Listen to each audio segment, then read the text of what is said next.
My name is Sam Hedenberg. I'm the advisor of the rank and file newspaper at George C. Marshall High School in Alexandria, Virginia. I'm also the author of the book The Endless Bummer, a blogger, and a staff writer at the Prompt literary magazine. This presentation is about using the power of observation to kickstart your story process. It's a technique that can be applied to journalism and feature writing, narrative nonfiction and memoir, as well as fiction.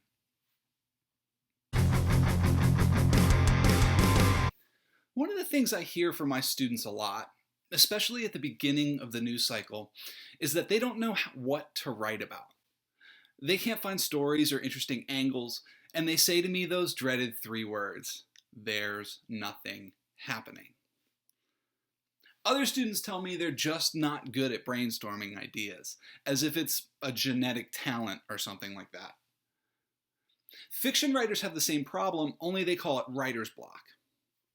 I'm here to tell you that there is no such thing, and that you have the ability to come up with amazing story ideas without doing much work.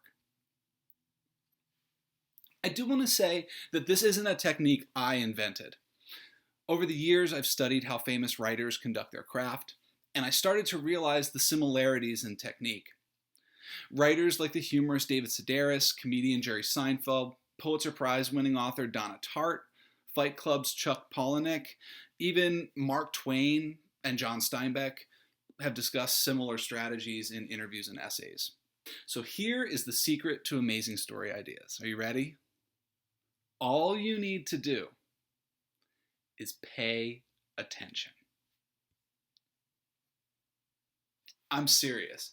Stop thinking about writing like you think about algebra class, as this thing that's separate from the rest of your life. If you sit down with a blank piece of paper and try to generate story ideas the night before you hand them to your editor, odds are that they're going to be garbage. You think Stephen King makes a list of 5 ideas for a book the day before he starts writing one? Instead, you need to get into the habit of keeping your writer hat on all the time and pay attention to the world around you. This doesn't have to be hard.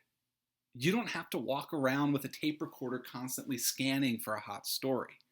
Spoiler alert, you already do what you need to be doing. Humans are hardwired to be storytellers. Think about the last story you told your friend, something that happened to you or something you saw happen to someone else. Why did you tell that story? Probably because it was interesting to you. It evoked some kind of emotion from your friend. It made them laugh, or get angry, or annoyed, or surprised. Guess what? You just brainstormed an idea worth sharing with an audience. That's reporting. That's it. So how do you convert these everyday occurrences into story? You do it in 4 steps. 1, observe.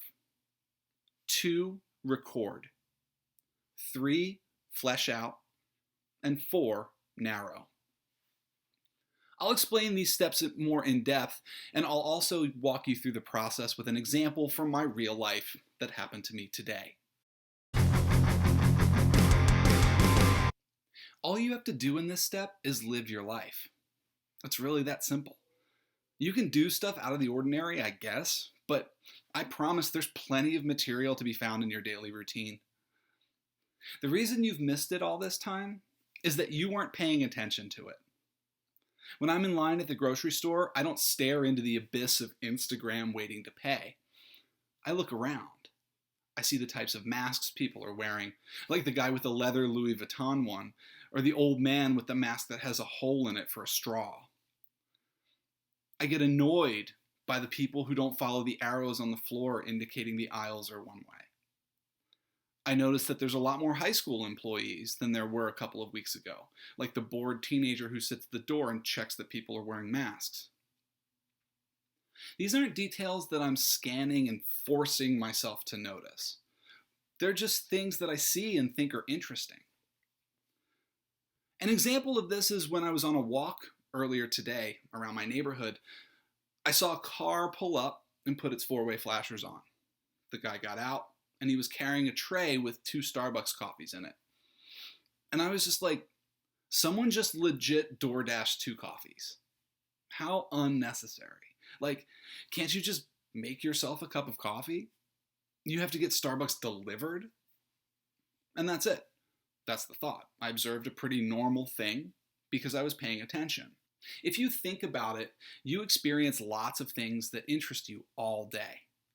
The guy who cut you off in traffic, or the neighbors that got into the fight across the street, or the friend who confessed she's really nervous about starting this new school year. You see a YouTube clip of something funny, or a Snapchat story of something that makes you mad, or a trailer for a video game you can't wait to play. Pay attention to the things that make you feel something, because odds are they'll make someone else feel something too. The same goes for fiction writers.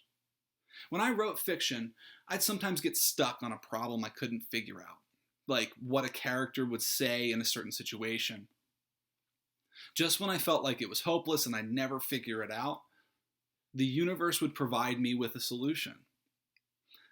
I'd hear a phrase someone said or watch someone pick up a glass of water a certain way, and I'd be like, that's it. And then I could put it into my story. This is the part that requires a little bit of practice.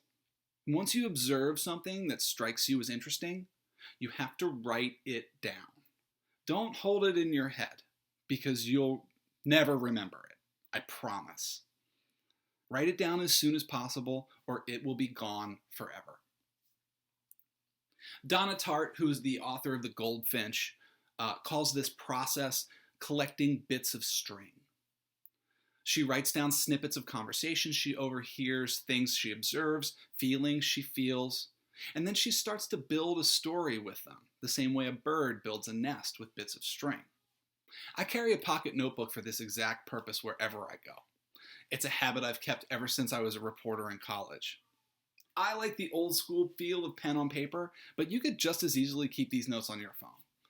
You might be less self-conscious about typing something on your phone than you are opening up your notebook. My friends are used to me getting it out whenever I get an idea or they say something I think is interesting. I usually don't write pages and pages of notes, though. I'll just jot down a phrase that will help me remember it for later. So going back to the DoorDash Starbucks delivery guy, all I wrote in my notebook was Starbucks delivery. And you can see it's sloppy because I was writing while I was walking. If it's something somebody says, I might write it down word for word just so the quote is as accurate as possible. But a word for this for journalists. It is unethical to quote people who don't know they're being recorded. So if you do decide to use a quote you overheard, make sure it's okay with that person when you go further into the process. In this phase, it's really important not to be judgmental about what you write down. Don't worry if it's stupid or weird or won't go anywhere. You can always ditch it later, but once the thought is gone, it's gone for good. Get it on the page. The third step in the process is fleshing out the idea. After some time has passed, you need to take the bits of string you've recorded and expand them. You need to do this fairly often, because the longer you wait, the fuzzier the details will become. I can't tell you how many times I've written something in my notebook and waited too long to flesh it out and completely lost it. I'll sit down and go, what did I mean when I wrote green giant mustard man? That sounds really interesting, but I have no idea what it meant. Since I'm personally collecting bits of string for the purpose of writing humor essays, either for my blog or for the Prompt Literary Magazine, I'll usually expand my ideas keeping this in mind. So I'm looking for the funny, I'm looking for the comedy or the irony of the situation. So, for the Starbucks delivery guy, I might write something like this. On my walk this morning, I saw a car ahead of me pull over and put on its four-way flashers. A guy got out carrying a cardboard drink tray that had 2 Starbucks coffees in it. He walked up to a house and knocked on the door. I know home delivery of stuff is way up during the pandemic, but who is wasting this guy's time by having him deliver 2 coffees? Wouldn't it be easier to just make coffee yourself? Imagine waking up, ordering your coffee, and then waiting an hour for someone to deliver it to you. I could be on my second cup by then. And I know there's got to be some kind of markup on the items. So these coffees are what, $8 a piece? A jumbo can of Folgers at Costco doesn't cost $16. But if I was doing this as a journalist, this would be the time where I take out my bits of string and I hold them to the light, and I look at them from a bunch of different angles. I'd start asking myself questions like, why was this entertaining to me? What was interesting? What about this made me feel emotions? How might this affect my life? Take your bits of string and really run them through their paces. Use the 5 W's on them. Remember that this particular snippet piqued your interest for a reason, and now it's your job to decide why, and then decide how you might convert that into something interesting for an audience. Let's look at the Starbucks delivery guy from a journalistic standpoint. What stories could we tell from this? A bunch come to mind for me. Who are these DoorDash delivery guys? What is their life like? What's the best thing about being a delivery guy? The most annoying? Is being a delivery guy safe? What are the statistics on assault and robbery? Is this the same between pizza guys and DoorDash? Who are the people using DoorDash? I've never used it personally. Are people seriously ordering 2 cups of coffee? Is it expensive? Do people think it's worth the money? What are all the different companies that do this type of delivery? DoorDash, Uber Eats, what else? What are the differences between those companies? And then, of course, we can do a pandemic angle where the delivery has to have skyrocketed because of COVID. Who's ordering more? Who's ordering less? What are some of the crazy things people are getting delivered because of COVID? And I mean, this is just off the top of my head. I think the more you bear down on something like this, the more that you can expand it. Just for funsies, I'll flesh out the Starbucks delivery through a fiction lens too, just so you can see that no matter really what your purpose is, this process will work for you. As an author, I'm always looking for unique and interesting ways to convey indirect characterization. It's boring to say, he was lazy. In this situation, I could convey a character's laziness by having him DoorDash a cup of coffee. There's so much subtext to that action. Again, you do want to make sure you're not censoring yourself at this point. There's no such thing as a bad idea in step 3. You never know where your brainstorming will take you. And if you start shutting yourself down by saying, no, that's boring, or no, that's stupid, you're going to miss out on some great story opportunities.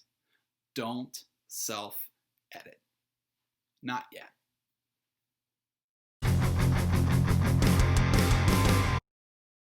Now we get to step 4, narrow. Not everything you write down is going to turn into a story. Not everything is worth keeping. But unless you follow through with steps 1 through 3 and sling everything you can think of against the wall, you won't get to the good stuff. You're going to feel the instinct that tells you you can take a shortcut by editing as you go. Don't do it. It's a trap. Don't try to complete step 4 until every angle of a bit of string is exhausted. Follow steps 1 through 3, and then you can start to narrow. Now is the point where you can start deciding what stories are worthy of telling and what isn't. Sometimes you'll make your decision based on news principles, timeliness, proximity, impact, those things that your journalism teachers are always talking about. Other times, though, it's going to be based on your ability to obtain sources. For example, maybe you know someone who's a DoorDash driver and you can interview her. Or instead of buying a coffee maker, your friend's mom orders a cup of Starbucks every morning from Uber Eats. When it comes to narrowing your ideas, though, it's almost always best to go with your gut. Is this a story worth telling your friend? Is it just a text? Or is it so good you would actually pick up your phone and FaceTime him? My barometer for a good story is usually whether I'm excited to tell my wife the story at the end of the day. If I wouldn't waste her time telling her the story, it's probably not very interesting. If it was a slow news day at the Hedenberg house, and during quarantine it sometimes is, I might tell my wife the story of the Starbucks delivery guy, but most days, that's not going to make the headlines. So I know it's not an interesting enough story to stand by itself, and so I shelve it. But this part is important. I never throw away my bits or ideas. Maybe Starbucks delivery guy wasn't strong enough to be its own story, but it might be a useful anecdote for a larger essay I write about absurd 2020 trends, or how everything is deliverable now, or how awful it is to be in customer service. Whatever. I recommend that you keep all of your bits of string and story ideas in some kind of file, preferably digital so that you can search by keyword. You don't know what the future holds and what scraps you could later turn into a nest. Here are some other assorted tips that can help supercharge your storytelling. Events are not stories. My students do a great job of using the school calendar and the community bulletin boards to generate story ideas. When I ask for brainstorms, there's usually this race to see who can get there first. But unfortunately, that's where a lot of them stop. There's a boys' basketball game on Friday, they'll tell me, or the SGA is conducting a blood drive. And then I'll stare at them awkwardly, waiting for them to tell me the part of that that's a story. An event is a great springboard for a story idea. It's a bit of string, an observation about the world. In order for you to make it into an idea, though, you need to run it through step 3 and 4 of the brainstorm. Expand it, flesh out all the possible angles, and then narrow it based on what you think is going to be the most interesting. Think about it. Would you text your friend and be like, "Yo, the SGA is having a blood drive"? No. But you might text him the story of the kid who hates needles but donates blood because he wants to get out of class. Or the girl who was saved by a transfusion when she was little and now donates twice a year. Sometimes you might not be able to decide if an event is worth writing about unless you actually go. If that's the case, you shouldn't waste your time getting lame quotes like, "This blood drive is great, and I'm proud to be a part of it." Nobody cares. Instead, go with the purpose of collecting bits of string. Sometimes the story isn't what's happening on the field during the game or the floor during the dance, but what's going on in the stands, the sidelines, the parking lot, before or after. Pay attention to what your internal radar thinks is interesting. Listen and watch. When you think of a diary, you probably think of those pink notebooks with the cheap lock on them that you used in 5th grade to write about the kid in class you had a crush on. That's not really the kind of diary I'm talking about. I mean, I guess you can write about the kid you have a crush on, but a diary can be more of a warehouse for your ideas if you want it to be. When you're moving from step 2 to 3, where you're taking your bits of string and expanding them, you need a place to do that. You need a playground to mess around on. I do this every day in my diary because my diary is just filled with bits of string. I encourage you to keep a diary, not only because it can become this great repository of ideas where you can save everything, but also because it compels you to write every day and exercise that muscle. For me, writing my diary isn't a chore because I only write about the things I think are fun to write about. Since no one is reading it but me, I don't have to worry about it sounding good or being entertaining to other people. My diary is my sandbox where I get to play around with the world and the things I think are funny. Some of my entries are only a couple hundred words that I dash off in 5 minutes before I go to bed, but most of the time, once I get going, I find myself writing for an hour or more because it's so fun. When writing my book, The Endless Bummer, which is a story about a vacation my family took to Virginia Beach, all I really had to do was take my diary entries from that week of vacation and clean them up a bit, and there was my draft. If you want to try a diary as writing practice, my advice is not to force it. Write what's in your head until it's not fun. Then stop and do something else. Stop thinking that writing is harder than any other skill. It's not. I bet if you're on the basketball team, you spent a good deal of your life shooting free throws. Or if you play the bassoon, you've spent hours in your room bassooning. Why would you think that writing and reporting is any different? My students get wide-eyed when they can't come up with any story ideas and I rattle off like 10 off the top of my head, like I did some kind of magic trick. I'm not more intelligent than you are or more talented. I just practice more. The more you practice generating story ideas and letting your mind play with the world around you, the more those once hidden ideas will reveal themselves to you. Stop being lazy. Get off your butt, start collecting your bits of string. The stories are there. You just need to take them. So there it is, your easy breezy 4 steps to being the best brainstormer on your staff. If you enact this process, I promise the world will open up to you and deliver you some of the best stories that you'll ever write. If you open your eyes, pay attention, and trust your natural storytelling ability, you will never again have to tell your editor or advisor that there's nothing to write about. I hope you found this helpful. If you have any questions about the things I went over today, or you'd like some more recommendations for additional resources and inspiration, feel free to email me at sehedenberg@fcps.edu. Good luck and happy writing.